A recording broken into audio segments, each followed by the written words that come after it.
Okay, now I'm going to show you how to make a fast and easy boutonnière. 1 rose, a little bit of greenery from the garden, and that's, you know, it's fine.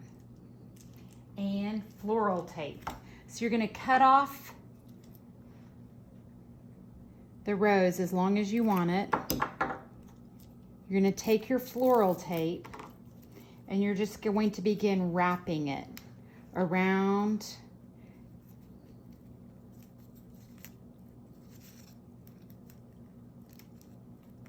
kind of pull and wrap, pull and wrap, pull and wrap.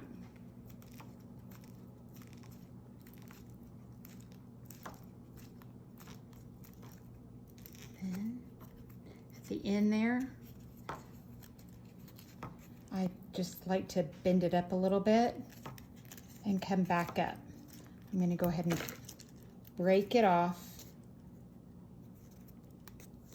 and then wrap it its way back up. And this is sticky, self-adhering, so I just kind of press and work its way up as I go.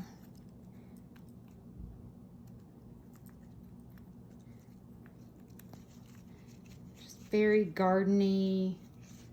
So you'll pin it on like this, and I always buy these little pearl pins at the hobby store.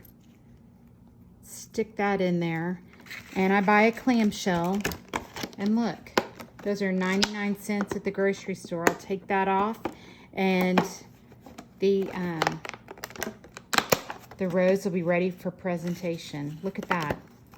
Easy homemade boutonnière that looks, you know,